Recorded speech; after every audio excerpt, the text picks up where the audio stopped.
కథాభిమానులందరికీ స్వాగతం అండి. ఇప్పుడు నేను చెప్పబోయే కథలు అక్బర్ బీర్బల్కి సంబంధించిన చిన్ని చిన్ని కథలు. అయితే మరి ఒక సంఘటనలోకి వెళ్దామా. ఒకసారి ఏమైందంటే అక్బర్కి బీర్బల్ మీద విపరీతమైన కోపం వచ్చింది. ఎందుకు వచ్చిందో తెలియదు.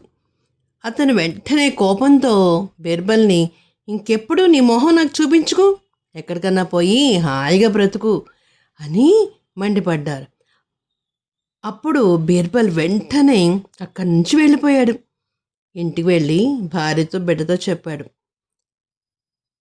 అతను కూతురు అక్కడే ఉంది. ఎవరైనా నా గురించి ఎవరైనా వచ్చి అడిగితే నేను లేనని చెప్పండి, ఊరు వదిలిచి వెళ్ళిపోయానని చెప్పండి అని ఇంట్లో వాళ్ళకి చెప్పాడు బీర్బల్. అక్బరు చాలా సున్నితమైన హృదయం. తనకు వచ్చిన కోపం మరుక్షణమే మర్చిపోతాడు. అసలు గుర్తే ఉండదు. అసలు ఆ విషయం గురించే మర్చిపోయాడు. అందువల్ల తనకు వచ్చిన కోపం వెంటనే తగ్గిపోయింది. వెంటనే బీర్బల్ కోసము 2 పనివాళ్ళని అక్కడికి పంపించాడు వాళ్ళ ఇంటికి. అయితే వాళ్ళు ఏం చెప్పారంటే, లేరండి, ఆయన ఊరికెళ్ళారు, ఎప్పుడొస్తారో కూడా తెలీదు అని అన్నారు. అలాగా 2 నెలలు గడిచిపోయినాయి. అక్బర్కి చాలా బాధగా ఉంది. ఏంటి, బీర్బల్ ఏమైపోయాడు, ఎక్కడున్నాడు, ఏం చేయాలి? ఏదో కోపంలో చిన్న మాట అనేసరికి అతను అంత కోప్పడిపోయి వెళ్ళిపోవాలా?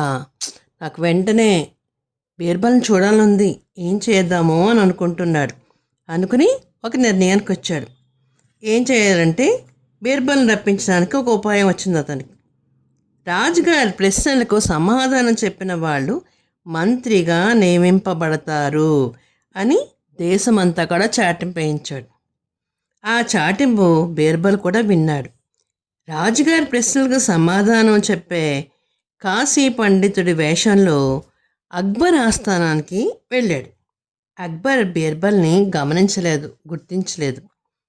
ఒక రకమైన వేషం మార్చేసుకున్నాడనమాట. బీర్బల్ తన గొంతు కూడా మార్చుకున్నాడు. అంతకంటే ముఖ్యంగా బీర్బల్ కళ్ళు లేనివాడిగా, గుడ్డివాడిగా కూడా నటించాడు. అక్బర్ వేయించిన చాటింపు విని ఆస్థానానికి చేరుకున్న వాళ్ళలో ఎవ్వరు కూడా అక్బర్ ప్రశ్నలకు సమాధానం చెప్పలేకపోయారు.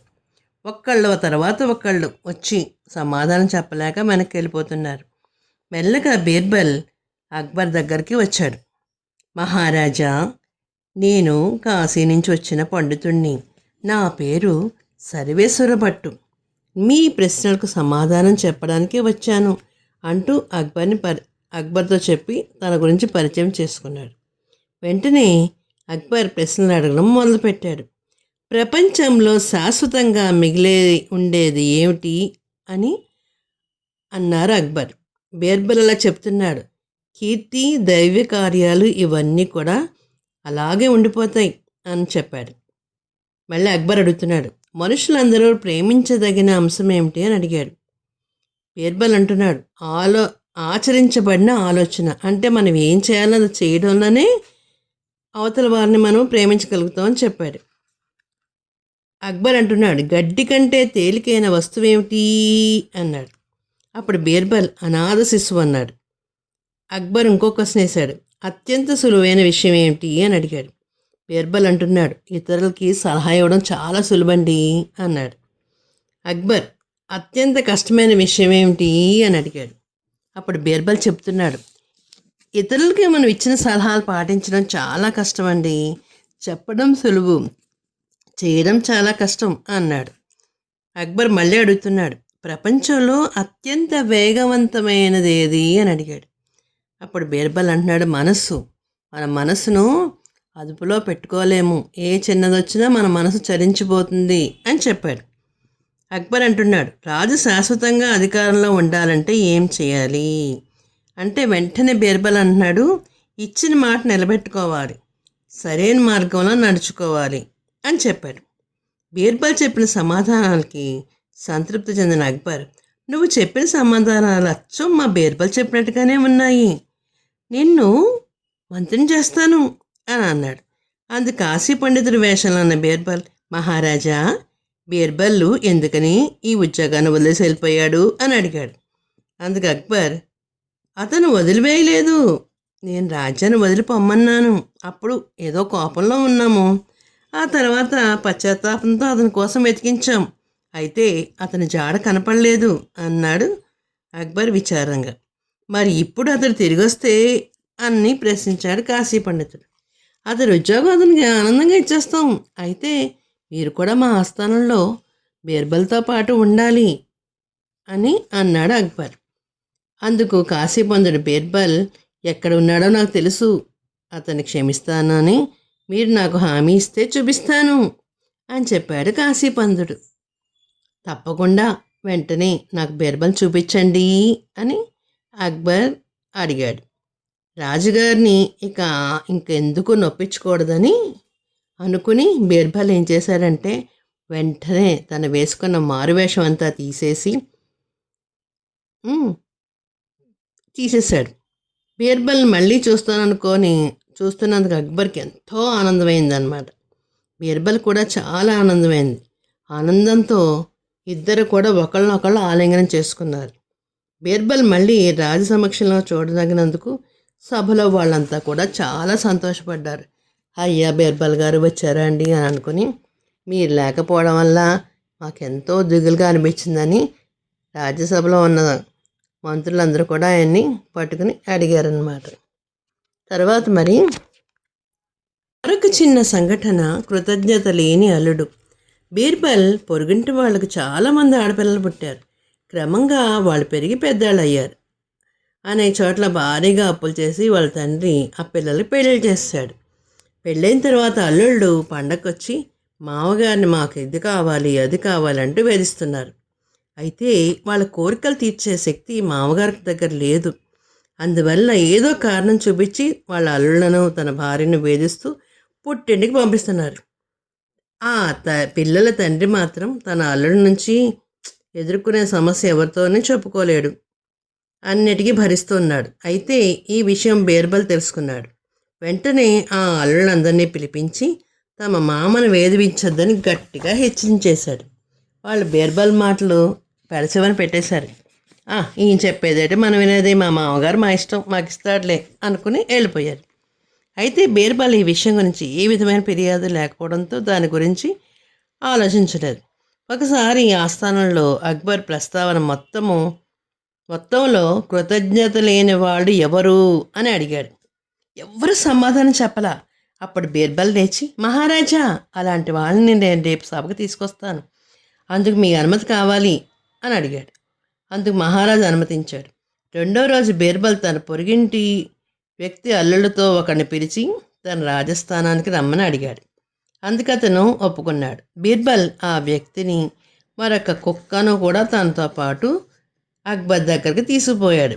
బీర్బల్ వెంటనే కొత్త వ్యక్తితో పాటు కుక్క కూడా ఉండడం చూసి ఆశ్చర్యపోయాడు. ఆస్థానంలో ప్రవేశించిన బీర్బల్ మహారాజుకు అభివాదం చేసి, మహారాజా, ఈ కుక్కని, అల్లుల్ని పరిశీలించినట్లయితే నిన్నటి సభలో మీరు అడిగిన ప్రశ్నకు నేను సమాధానం దొరుకుతుంది. మీకు తెలుసు కదా, కుక్క చాలా విశ్వాసం గల జంతువు. తన యజమాని ఇచ్చే ఆహారంతో అది సంతృప్తి చెందుతుంది. యజమాని ఆస్తి కాపాడడానికి కూడా తన ప్రాణాన్ని త్యాగం చేసి సిద్ధపడుతుంది. అందువల్లే కుక్కను మనం విశ్వాసంగా గల జంతువు అంటాం. మరి ఈ మనిషి చూడండి, ఇతను ఒక ఇంటికి అల్లుడు. ఇతడు తన మామ దగ్గర నుండి విపరీతమైన డబ్బు గుంజాడు. అయినా ఇతను తృప్తి లేదు. రక్త పింజారిలాగా ఇంకా డబ్బు కావాలని అడుగుతూ ఉంటాడు. అందువల్ల ఈ ప్రపంచంలో ఏమాత్రం విశ్వాసం లేని వాడు ఎవరైనా ఉంటే వాడు తప్పకుండా ఇలాంటి అల్లుడే ఉంటాడు అని అన్నాడు బీర్బల్. బీర్బల్ మాటల్లో సత్యం ఉందని అక్బర్ గ్రహించాడు. అదే సమయంలో తన అల్లుడి మీద విపరీతమైన కోపం వచ్చింది. దాంతో తన సైనికులను పిలిపించి విశ్వాసం లేని ఈ వ్యక్తిని ఉరి తీయించండి అని ఆదేశించాడు. ఆ మాటలు విన్న అల్లుడు భయంతో బీర్బల్ దగ్గరికి పరిగెత్తాడు. బీర్బల్ రాజువైపు చూసి, మహారాజా, నేను చెప్పింది ఒక్క అల్లుడు గురించి కాదు, నీకు ఇదొక ఉదాహరణ మాత్రమే. అందరు అల్లుళ్ళు ఇదే తరహాగా ఉన్నారు. అల్లుళ్ళు అందరికీ ఒకే స్వభావం. అందువల్ల అల్లుళ్ళు అందరినీ ఉరి తీయించవలసి ఉంటుంది. దయచేసి కొంచెం ఆలోచించండి. నేను కూడా ఒకరికి అల్లుడినే, అలాగే మీరు కూడా. ఈ విషయాన్ని ఆలోచించి మీరు తీర్పు చెప్పండి అని సున్నితంగా అక్బర్తో చెప్పాడు. బీర్బల్ తెలివితేటలకు అక్బర్ ముగ్ధుడయ్యాడు. దాంతో తను విధించిన శిక్షను రద్దు చేసి బీర్బల్తో పాటు వచ్చిన ఆ వ్యక్తికి హెచ్చరించి ఆ తర్వాత బీర్బల్ వైపు తిరిగి, బీర్బల్, నీకు కృతజ్ఞతలు చెప్పాలి. నేను అడిగిన ప్రశ్నకు ఉదాహరణ సహితంగా సమాధానం చెప్పావు అని చెప్పి బీర్బల్ని ఆలింగనం చేసుకున్నాడు అక్బర్. చూసారా మరి ఎంత చక్కగా, ఎంత తెలివిగా బీర్బల్ నిరూపించి చూపించాడో. మరి ఒక చిన్న సంఘటన, 2 గాడిదల బరువు. ఒకసారి అక్బర్ వ్యాహాలికని సాయంత్రం సమయానికి యమునా నది ఒడ్డుకి వెళ్ళారు. తనతో పాటు తన కొడుకును బీర్బల్ను కూడా తీసుకెళ్ళాడు. కొంత సమయం గడిచిన తర్వాత అక్బర్ అతని కొడుకు నదిలో స్నానం చేయాలనుకున్నారు. ఇద్దరూ తమ బట్టల్ని బీర్బల్కి ఇచ్చి నదిలో దిగారు. బీర్బల్ ఒక్కడే నది ఒడ్డున బట్టలు పెట్టుకుని నిలబడున్నాడు. అలా బీర్బల్ వైపు చూసిన అక్బర్కి ఒక చిలిపి ఆలోచన వచ్చింది. బీర్బల్, నిన్ను చూస్తే గాడిద బరువు మోస్తున్నట్టుగా ఉంది కదూ అని అన్నాడు.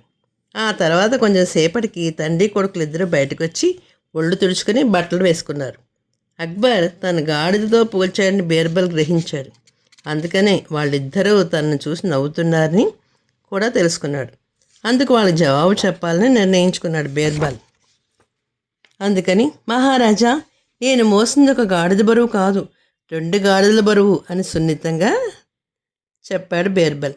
బీర్బల్ మాటల్లో అంతరార్థం గ్రహించిన మహారాజు మౌనంగా ఉండి తన కొడుకుని తన్ని కూడా గాడిదలతో పోల్చాడని భావించి వెంటనే బీర్బల్ తెలివితేటలను అభివాదం చేశాడు. తనన్న మాటల్లోనే తప్పును కూడా గ్రహించాడు అక్బర్. అయ్యో, ఇలా అనడం వల్ల ఈయన అలాగా మాట్లాడాడా, ఒక గాడిదగా బరువు కాదు 2 గాడిద బరువులు మోస్తున్నానని చెప్పాడా అని అనుకుని, నేను ఇలా మాట్లాడకూడదే అని మనసులో అనుకున్నాడనమాట అక్బర్. చూసారా మరి, ఎవరన్నా ఏదన్నా మన అన్నప్పుడు మనం ఆ విషయాన్ని మనం తిరిగేసి మళ్ళీ అనడానికి ఆలోచించి మాట్లాడడం, అది బీర్బల్లోనే ఉంది అసలు. మరి తెలుగువారి దీపకాంత్కి లైక్ చేసి, షేర్ చేసి, సబ్స్క్రైబ్ చేసి, కామెంట్ రూపంలో పెట్టండి మరి.